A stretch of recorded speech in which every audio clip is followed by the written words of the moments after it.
علیکم ورحمۃ اللہ وبرکاتہ۔ الحمدللہ رب العالمین والصلاة والسلام علی رسولہ الکریم وعلی آلہ وصحبہ ومن سار علی نہجہ الی یوم الدین وسلم تسلیما کثیرا، اما بعد۔ ہم نے سابقہ درس میں سورۃ الکوثر کی تفسیر لی تھی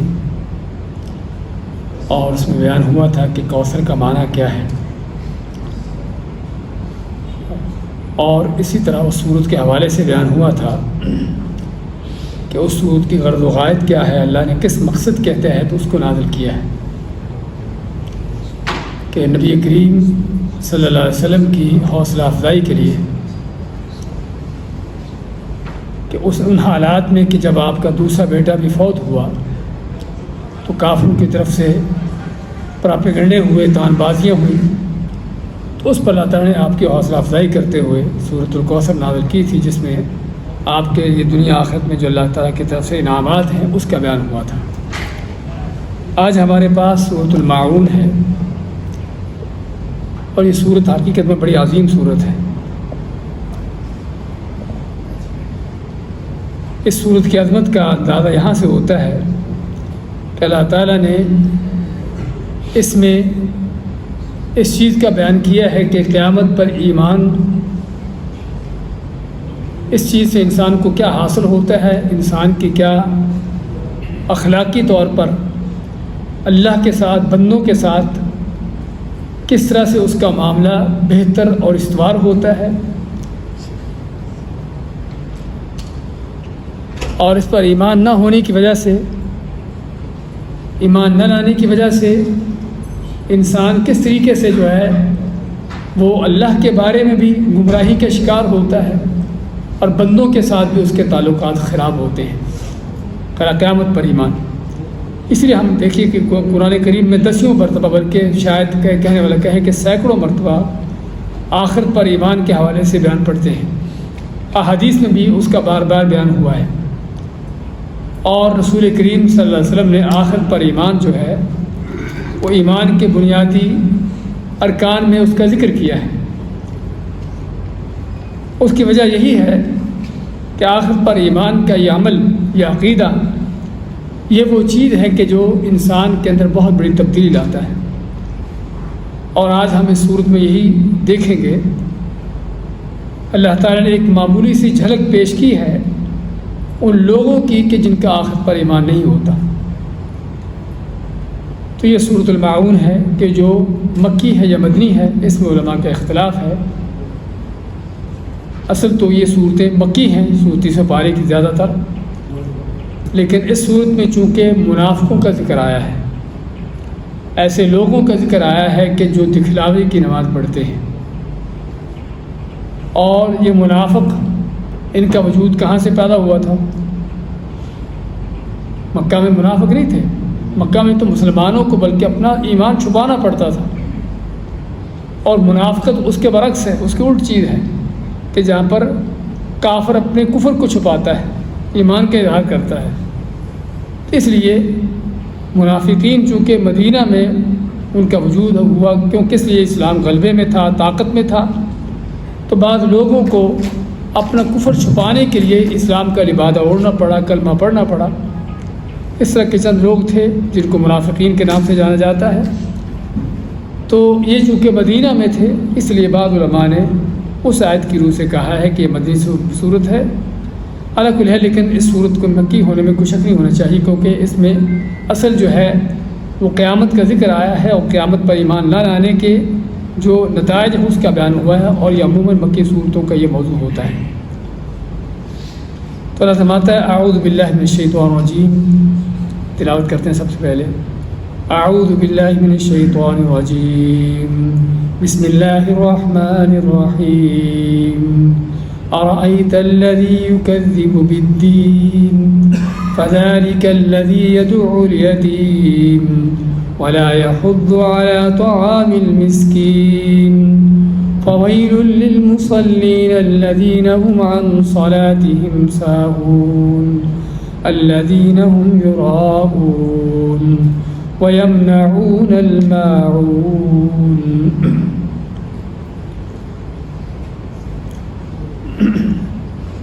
ارأیت الذی یکذب بالدین، ارأیت کیا دیکھا آپ نے، الذی شخص کو، یکذب جو جھٹلاتا ہے، بالدین جزا سزا کے دن کو، قیامت کے دن کو، فذلک الذی پس یہی وہ شخص ہے، یدعو الیتیم جو دھکے دیتا ہے، یدعو دھکے دیتا ہے الیتیم یتیم کو، ولا یخد اور نہ ہی یخد کے معنی ترغیب دلانا، رغبت دلانا، ابھارنا، نہیں ابھارتا نہیں رغبت دلاتا، علی طعام المسکین مسکین کے کھانے پر،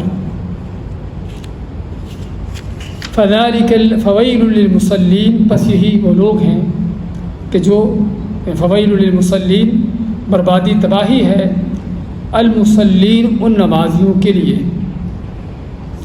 الذین هم عن صلاتهم ساہون کہ جو اپنی نمازوں سے ساہون غافل ہیں، الذین هم یراؤون کہ جو یراؤون ریاکاری کرتے ہیں، دکھلاوے کی نمازیں پڑھتے ہیں، ویمنعون الماعون اور منع کرتے ہیں، نہیں دیتے، معون کیا ہے، جو استعمال کی معمولی چیزیں ہوتی ہیں۔ اس صورت میں جس طرح ہم نے ذکر کیا، اللہ نے ان لوگوں کا بیان کیا ہے کہ جو آخرت پر ایمان نہیں لاتے، قیامت پر ایمان نہیں لاتے، تو اس ایمان نہ لانے سے ان کے اندر کیا قباحتیں پیدا ہوتی ہیں۔ اللہ نے دو چیزوں کا بیان کیا ہے، ایک تو ایسے لوگوں کا بندوں کے ساتھ کیا تعلق ہوتا ہے، لوگوں کے معاملات میں ان کے کیا کردار ہوتے ہیں، اور دوسرا اللہ کے حوالے سے ان کا معاملہ کیسا ہوتا ہے۔ فما ارأیتا کیا دیکھا تم نے، اور دیکھنے سے مراد یعنی تم نے اس چیز کو سمجھا، جانا، معلوم کیا۔ عربی میں دیکھنا دو طرح کا ہوتا ہے، ہم آگے پڑھیں گے، الم تر کیف فعل ربک باصحاب الفیل، کیا نہیں دیکھا آپ نے کہ کیسے کیا تیرے رب نے اصحاب فیل کے ساتھ، ہاتھی والوں کے ساتھ، سورۃ الفیل میں پڑھیں گے۔ تو عربی میں دیکھنا دو طرح سے ہوتا ہے، بلکہ ہر زبان میں ہی، ایک آنکھوں سے دیکھنا ہوتا ہے، رویا بصریہ آنکھوں سے دیکھنا، اور دوسرا کیا ہوتا ہے، سننا نہیں، ایک ہے جانچنا، دل سے کسی چیز کو معلوم کرنا۔ میں آپ سے جب کہتا ہوں کہ آپ کی اس میں کیا رائے ہے، رائے کا لفظ کس سے ہے، رائی سے، عربی کا لفظ ہے، تو وہ بھی دیکھنا ہی ہے۔ بلکہ ہم بعض اوقات صاف کہتے ہیں کہ آپ اس میں، آپ کی کیا نظر ہے، آپ اس میں کیا نظر رکھتے ہو، آپ اس میں کیا دیکھتے ہو۔ کو آنکھوں سے دیکھنا نہیں ہوتا، بلکہ وہ کیا ہوتا ہے، جانچنا، رائے معلوم کرنا، کس چیز کے بارے میں تجزیہ دینا، سمجھے نا۔ تو یہ جو ہے آنکھوں سے دیکھنا نہیں ہوتا، کس سے ہے، دل سے معلوم کرنا، سوچ و فکر۔ تو یہاں پر بھی ارائیت کے اندر دونوں معنی آتے ہیں، یہاں پر بعض اوقات دیکھے بھی جاتے ہیں ایسے لوگ، لیکن زیادہ اس کا تعلق جو ہے وہ علم سے ہے۔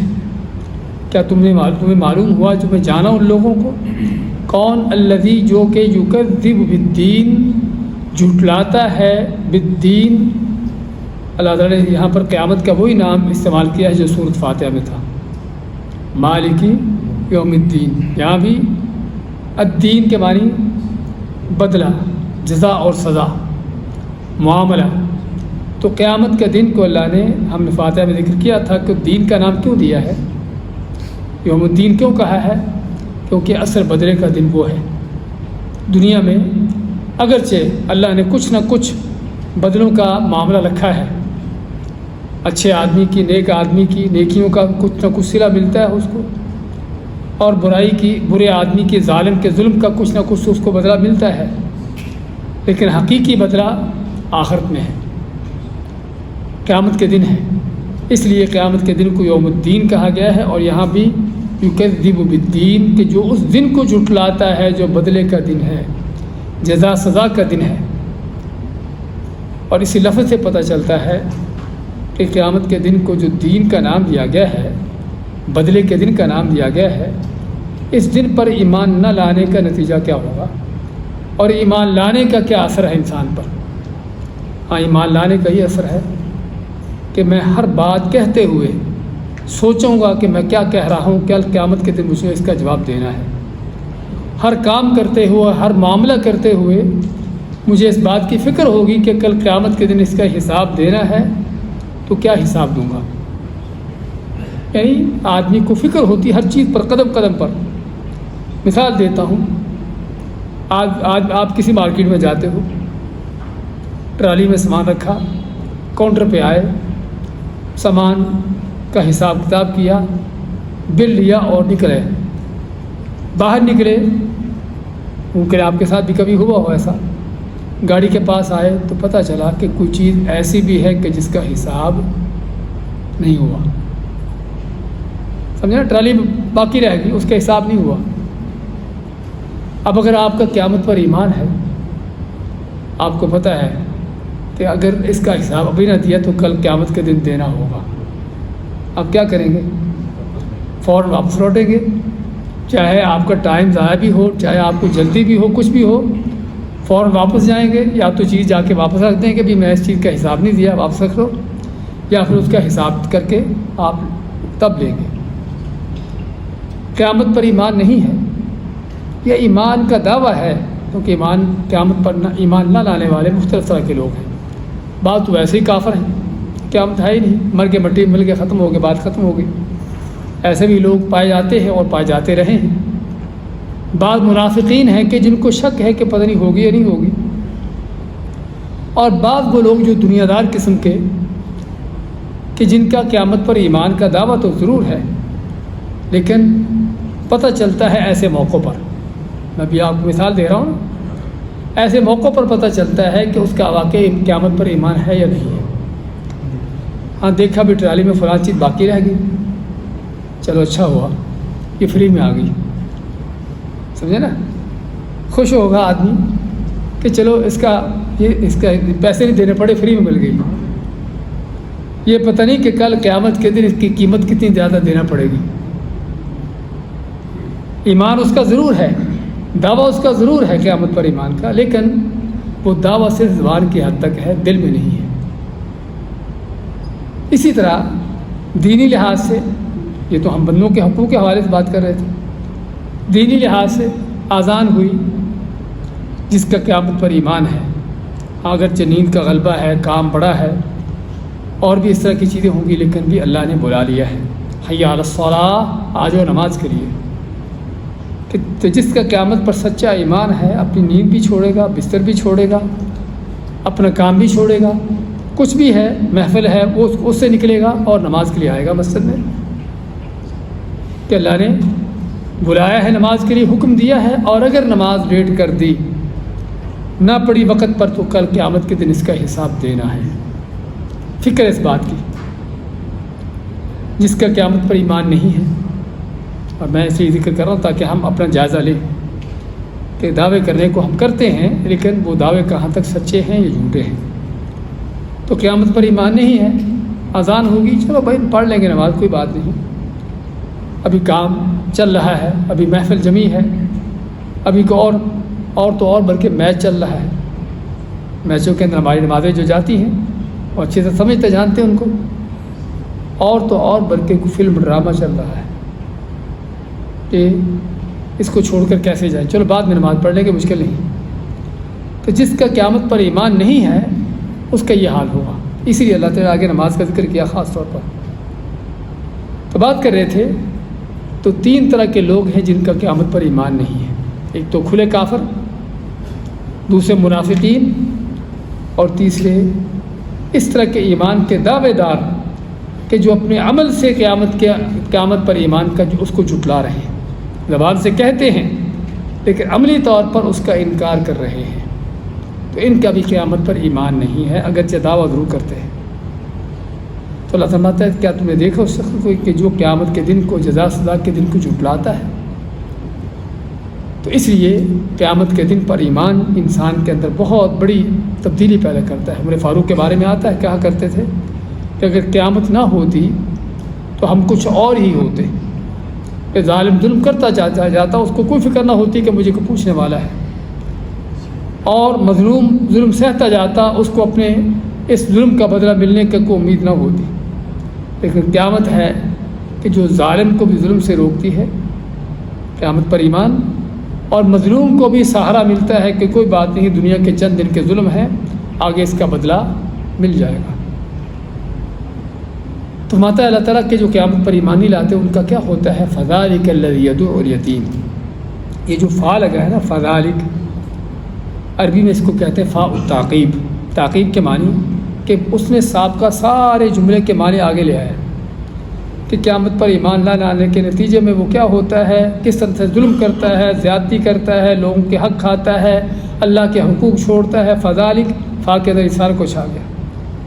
فذالک الذی، پس یہی وہ شخص ہے، الذی وہ شخص ہے، یدعو دھکے دیتا ہے، الیتیم یتیم کو، یتیم کو دھکے دیتا ہے۔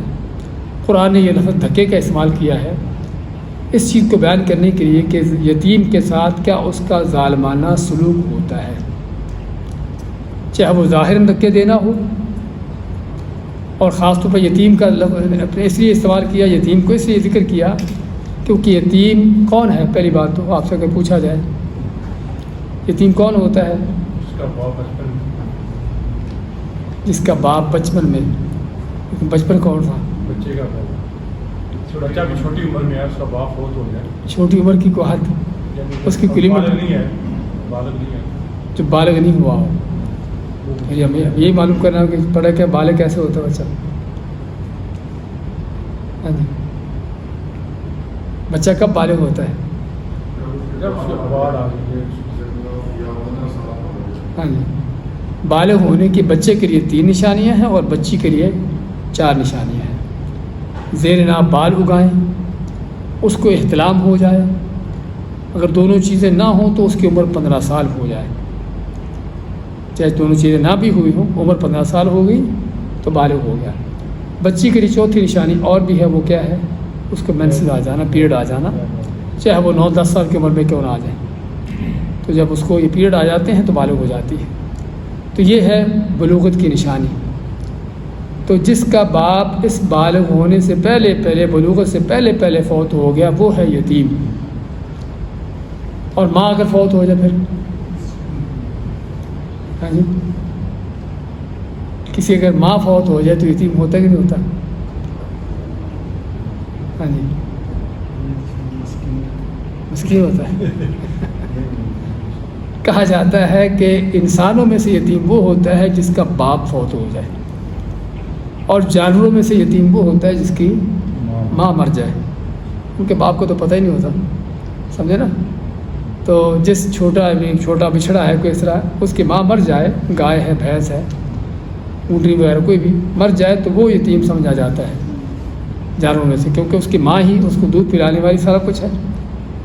لیکن انسانوں میں سے یتیم وہ ہے جس کا باپ اس کے بلوغت سے پہلے فوت ہو جائے، کیونکہ باپ اس کا سرپرست ہے، اس کی دیکھ بھال کرنے والا، اس کی حفاظت کرنے والا، اس کے مالی معاملات ساری چیزیں چلانے والا باپ ہے۔ تو یہ ہے یتیم۔ تو خیر بات کر رہے تھے، تو یہ یتیم چونکہ بچہ ہے، چھوٹا ہے، اس کو سہارے کی ضرورت ہے۔ اس کا اصل سہارا جو اس کا باپ تھا وہ اٹھ گیا، اب دوسرے لوگوں پر فرض بنتا ہے کہ اس کا سہارا بنے، اس کے سر پہ ہاتھ رکھیں، اس کے ساتھ شفقت اور نرمی کریں، اس کے حقوق ادا کریں، اگر کہیں ظلم بھی ہوتا ہو تو اس کا ظلم جو ہے اس کو ظلم سے بچائیں۔ تو اصل اس یتیم کا یہ حق ہے، چھوٹا بچہ بھی ہے، کمزور بھی ہے، عقل بھی اس کی ابھی نہیں ہے، اس لحاظ سے ہر لحاظ سے محتاج ہے۔ لیکن جس کا قیامت پر ایمان نہیں ہوتا، یہ بدماش اس طرح کے کمزوروں پر ہاتھ چلاتے ہیں، ان کمزوروں پر ہاتھ اٹھتا ہے کہ جو معاشرے کے کمزور ترین لوگ ہوتے ہیں۔ ایک یتیم کا ذکر کیا، اگلی آیت میں مسکین کا ذکر کیا۔ تو یتیم کو دھکے دینے سے مراد جس ہم ذکر کیا ہے کہ عموماً اس میں سبھی معنی ہیں، اس کا حق کھا جانا، اس کا حق نہ دینا، اس پر کسی بھی انداز سے ظلم زیادتی کرنا، اس کی جو ضروریات ہے اس کو نہ دینا، پوری نہ کرنا۔ اور آج بھی اگرچہ یہ چیزیں موجود ہیں، لیکن عربوں کے معاشروں میں یہ چیز بہت زیادہ تھی کہ کوئی بھی اگر فوت ہو جاتا اور فوت ہونے والے کے چھوٹے بچے ہوتے تو وہ چھوٹے بچے عام طور پر فوت ہونے والے کے بھائی کی کفالت میں آ جاتے، کسی اور رشتہ دار کی کفالت میں آ جاتے، تو کوئی ان کی کفالت لے لیتا۔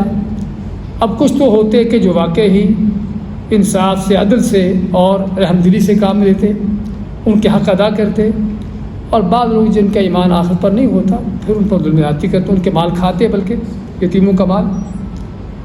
تو اللہ فرماتا ہے کہ یتیموں کو دھکے دیتا ہے، یعنی ان کے ساتھ ظلم زیادتی کرتا ہے۔ اور یہ بعض اوقات بڑے بڑے جو سرکردہ لوگ ہوتے ہیں ایمان نہ ہونے کی وجہ سے ان کے اندر بھی یہ برائیاں پیدا ہوتی ہیں۔ ابو جہل کے بارے میں، جو مکہ کا سردار تھا، قریش کا سردار، اس کے بارے میں واقعات آتے ہیں کہ ایک آدمی نے اس کو اونٹ بیچا اور قیمت نہ دی۔ ابو جہل نے قیمت دینے سے انکار کر دیا کہ میں نہیں دیتا، بدماش تھا 10 نمبریا کہ میں نہیں دیتا۔ تو آدمی آپ صرف ان کے پاس آیا، آ کے کہنے لگا کہ اس طرح ہے، ابو جہل نے مجھ سے اونٹ خریدے ہیں اور قیمت نہیں دے رہا۔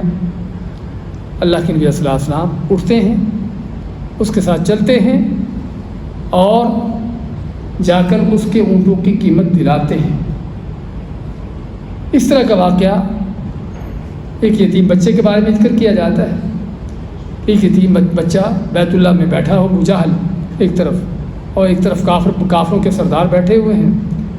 تو ان کے پاس آیا، سرداروں کے پاس، کہ ابو جہل سے اس طرح میرے باپ نے اس کو مال دیا ہوا ہے، میں باپ فوت ہو چکا ہے، تو مال اس کے پاس ہے میرے باپ کا، میں چاہتا ہوں کہ میری ضروریات پوری ہوں، مجھے دیتا نہیں ہے۔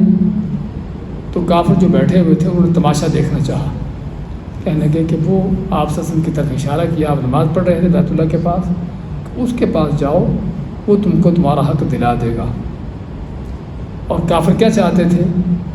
تماشا دیکھیں کہ آپ صلی اللہ علیہ وسلم جائیں گے ابو جہل کے پاس اور جا کے مطالبہ کریں گے یتیم کے مال کا، اور ابو جہل آگے سے کوئی نہ کوئی آپ کے ساتھ بدتمیزی کرے گا اور ہم تماشا دیکھیں گے۔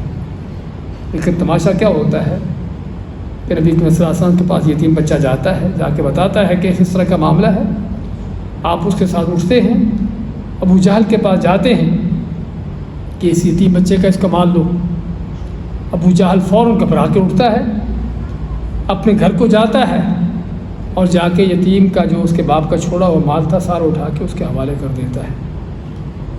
اب یہ تماشا دیکھنے والے کافر بڑے حیران ہیں کہ ابو جہل کو کیا ہوا آج۔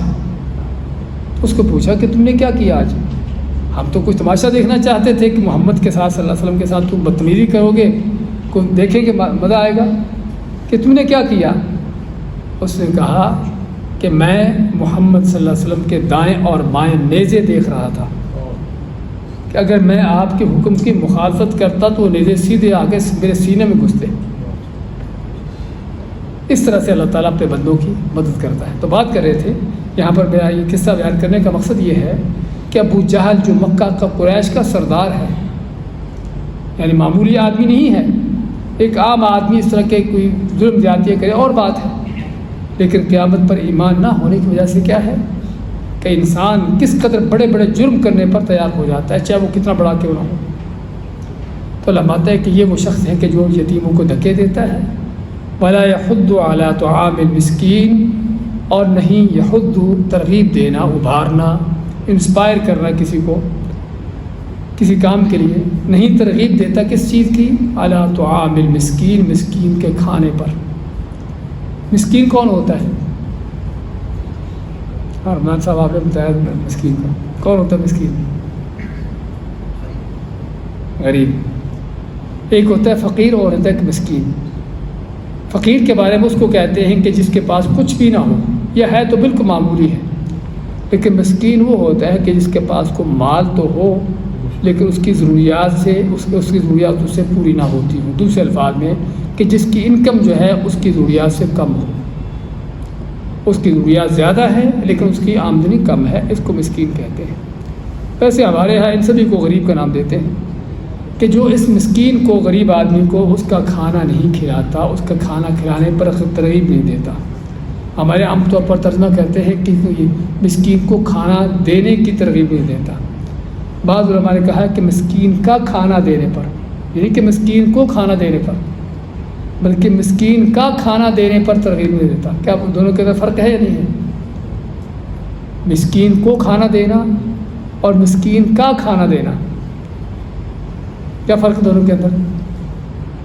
مسکین کو کھانا دینے کا معنی ہے کہ کھانا تو میرا اپنا ہے لیکن اپنا کھانا میں اس کو دے رہا ہوں، اور مسکین کا کھانا کہ وہ ہے ہی مسکین کا، وہ ہے ہی اس کا، میرا نہیں ہے۔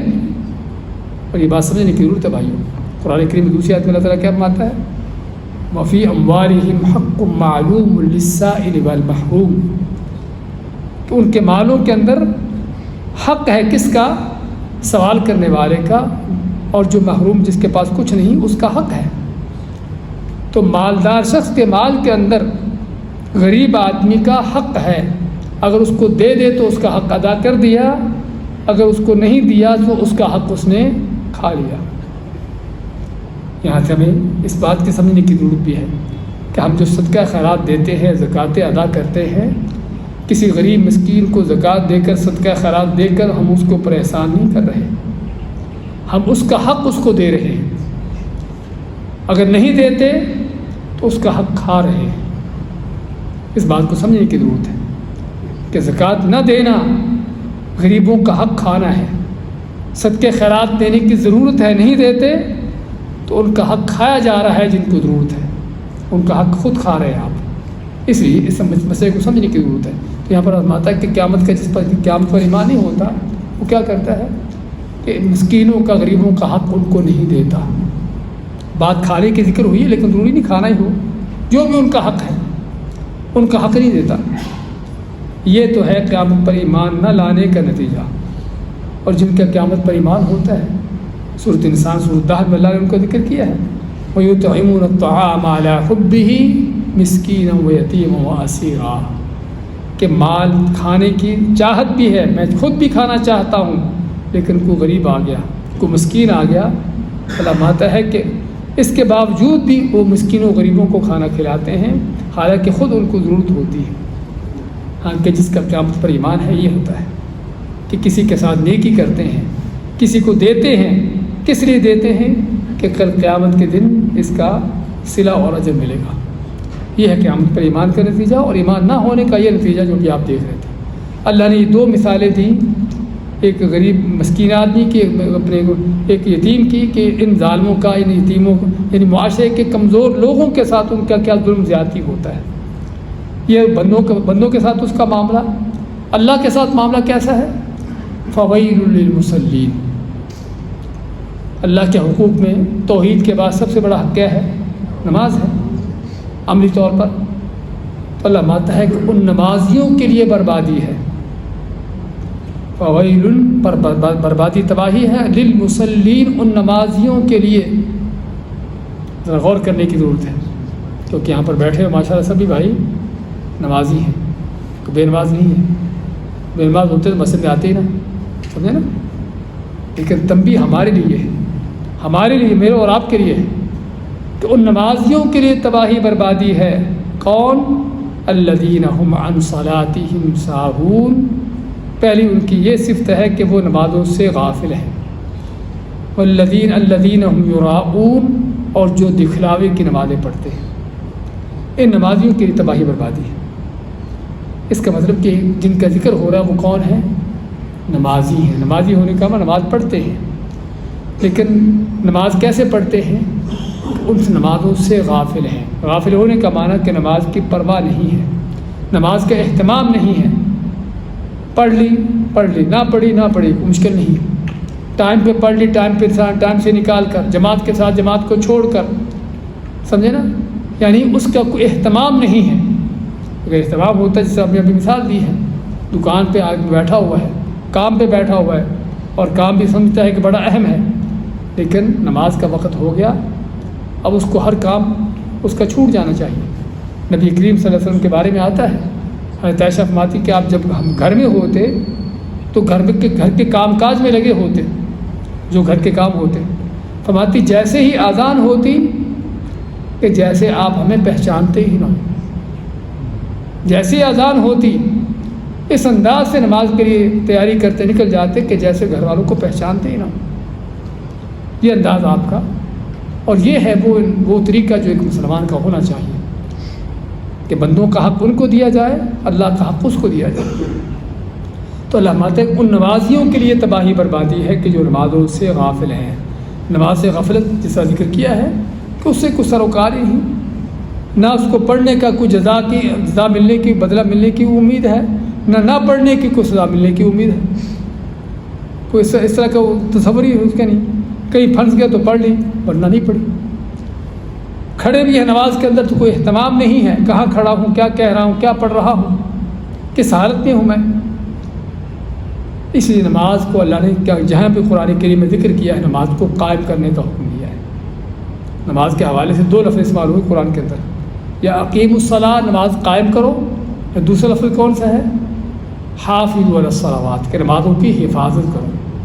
اور دونوں ہی لفظ اس بات کا معنی دیتے ہیں کہ نماز کے حفاظت اور قائم کرنے کے لیے صرف نماز کو ادا کرنا کافی نہیں ہے، بلکہ اس کو قائم کرنے کے لیے 6 چیزیں ہیں.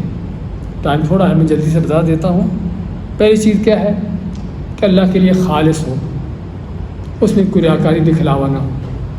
دوسری چیز یہ ہے کہ سنت کے مطابق ہو. اگر نماز سنت کے مطابق نہیں تو کوئی بھی عبادت، چاہے نماز ہو، کوئی بھی عبادت کو قابل قبول نہیں.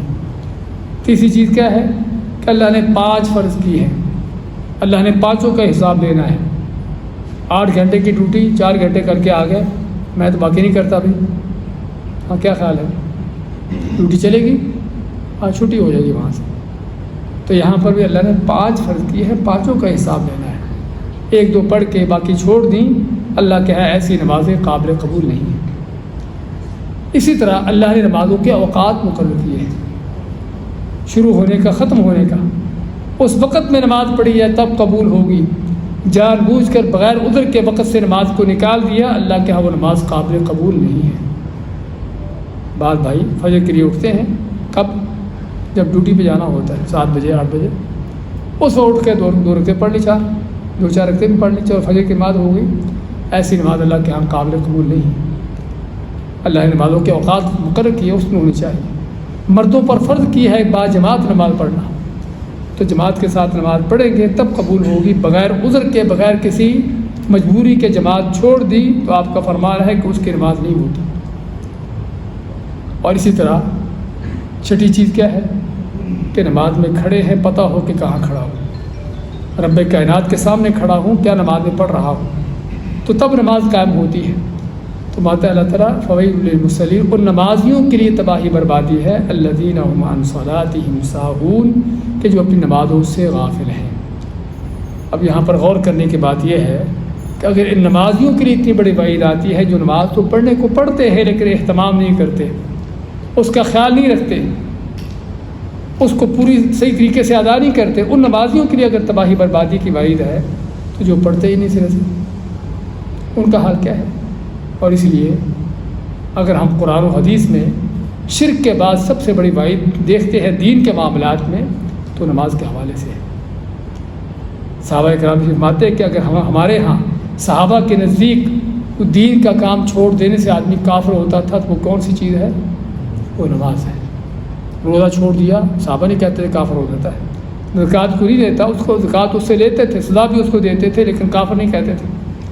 حج نہ کرنے والے کو کافر نہیں کہتے تھے، لیکن نماز نہ پڑھنے والا صحابہ کے نزدیک کون تھا؟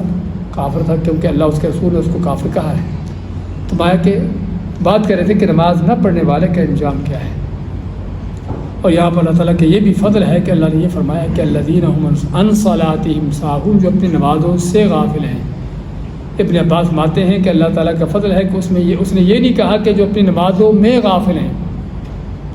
نماز میں غافل ہونے کا معنی کہ نماز میں بھول جانا، سجدے 1 کی بجائے 2 کی بجائے 3 کر لیے، یا 2 کی بجائے 1 کر لیا، بھول گیا نماز میں. تو نماز میں یہ بھول ہو جانا انسانی بشریت کا تقاضا ہے. میں اور آپ تو کیا بلکہ نبی اکرم صلی اللہ علیہ وسلم تھے بھی، بعد میں بھول ہوئی ہے. سجدہ صاحب کے احکامات ہم پڑھتے ہیں، سمجھے نا، ایک نہیں بلکہ کئی مرتبہ کئی موقعوں پر ایسے معاملات ہوئے آپ سے. تو کہنے کا مقصد نماز میں بھول جانا یہ کوئی گناہ نہیں ہے، اور نہ ہی انسان کی نماز اس کے نماز کے اندر کوئی کمی ہے. جو گناہ ہے وہ کیا ہے کہ نماز سے غافل ہو جانا، نماز سے لاپرواہی اختیار کرنا.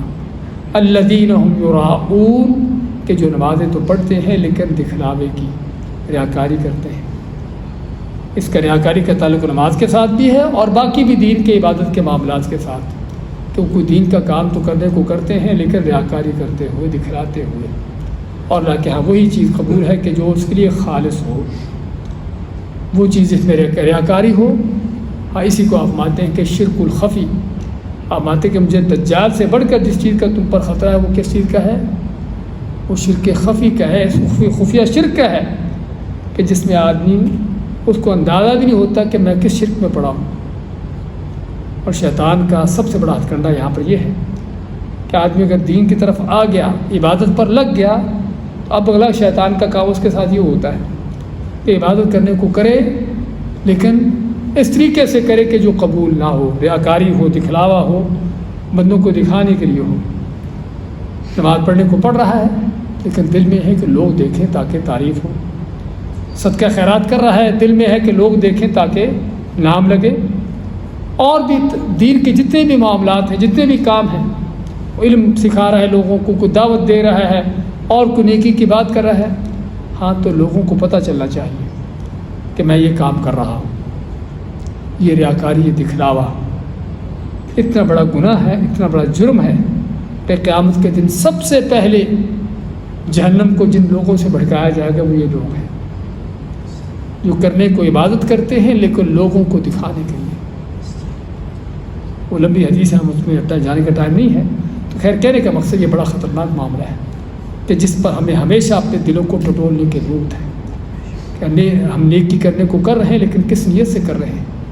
ارادہ کہ اللہ کی رضا ہے، کہیں بندوں کو دکھانا، بندوں سے تعریفیں حاصل کرنا تو مقصد نہیں ہے۔ اور شیطان کی کوشش ہے قدم قدم پر، ہر چیز میں وہ آ کے آپ کی عبادت کو خراب کرنے کی کوشش کرتا ہے۔ تو الذین ہم یراؤون، کہ جو قیامت پر چونکہ ایمان نہیں ہے، مقصد لوگوں کو خوش کرنا ہے، تعریفیں کروانا ہے، اس لیے وہ ریاکاری کرتے ہیں، دکھلاوے کی نمازیں پڑھتے ہیں۔ وَيَمْنَعُونَ الْمَاعُونَ، اور منع کرتے ہیں، روکتے ہیں، نہیں دیتے الماعون۔ معاون کیا چیز ہے؟ کہتے ہیں کہ جو چھوٹی موٹی معمولی قسم کی چیزیں ہوتی، کوئی قیمتی چیز نہ ہو۔ آپ مجھ سے کوئی قیمتی چیز مانگو، میں دیتے ہوئے سوچوں گا کہ آپ کو دوں یا نہ دوں، پتہ نہیں واپس ملے گی نہیں ملے گی، لیکن آپ کہیں بھی مجھے پانی چاہیے دے دو، میں پانی بھی سمیٹ کے رکھ لوں، یہ بھی نہ دوں، سمجھے نا کیا خیال ہے؟